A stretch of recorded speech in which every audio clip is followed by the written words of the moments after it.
کیا کبھی آپ نے محسوس کیا ہے کہ آپ کا ایمان کبھی بڑھتا ہے اور کبھی کم ہو جاتا ہے؟ ایسے لمحے آتے ہیں جب دل اللہ کی یاد سے غافل ہو جاتا ہے اور ایسا لگتا ہے کہ زندگی میں سکون کم ہو گیا ہے۔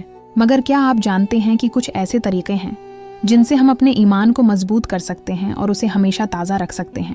زینب ایک نوجوان لڑکی تھی جس نے حال ہی میں اسلام کو گہرائی سے سمجھنا شروع کیا تھا۔ اس کا ایمان مضبوط تو تھا، مگر کبھی کبھی وہ خود کو روحانی طور پر کمزور محسوس کرتی تھی۔ اس نے اپنی روحانی استاد آپا فاطمہ سے اس بارے میں بات کی۔ آپا فاطمہ نے مسکرا کر کہا، بیٹی، ایمان میں اضافے کے کئی اسباب ہیں۔ سب سے پہلے قرآن کی تلاوت اور تدبر۔ زینب نے روزانہ قرآن کی تلاوت کا معمول بنایا اور ہر آیت کے معنی پر غور کرنا شروع کیا۔ اسے محسوس ہوا کہ ہر آیت اللہ کی عظمت اور حکمت کی گواہی دے رہی ہے۔ دوسرا سبب آپا فاطمہ نے بتایا، اللہ کا ذکر اور دعا ہے۔ زینب نے صبح و شام کے اذکار اور ہر نماز کے بعد دعا کو اپنی زندگی کا حصہ بنا لیا۔ وہ محسوس کرتی کہ جیسے اس کا دل اللہ کی قربت سے بھرتا جا رہا ہے۔ تیسرا سبب تھا اللہ کی نشانیوں پر غور و فکر۔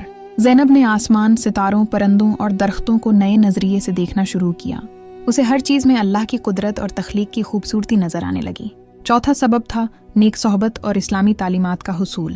زینب نے اسلامی حلقوں میں شرکت کرنا شروع کی اور نیک دوستوں کے ساتھ وقت گزارا۔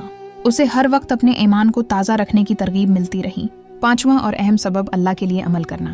زینب نے غریبوں کی مدد کی، پڑوسیوں کا خیال رکھا اور اپنی اخلاقیات کو بہتر بنایا۔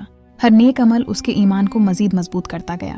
آپا فاطمہ نے مزید کہا، بیٹی، یاد رکھو، ایمان ایک درخت کی مانند ہے جسے پانی اور دھوپ کی ضرورت ہوتی ہے۔ قرآن، ذکر، نیک صحبت اور عمل صالح، یہ سب اس درخت کے لیے پانی اور دھوپ ہیں۔ زینب نے ان اسباب پر عمل کیا اور اس نے اپنے ایمان میں حقیقی اضافہ محسوس کیا۔ اس کا دل سکون اور اطمینان سے بھر گیا۔ رسول اللہ نے فرمایا، ایمان کبھی بڑھتا ہے اور کبھی گھٹتا ہے، صحیح ابن حبان۔ تو آؤ ہم بھی ان اسباب پر عمل کریں تاکہ ہمارا ایمان ہمیشہ مضبوط رہے اور ہم اللہ کی قربت حاصل کر سکیں۔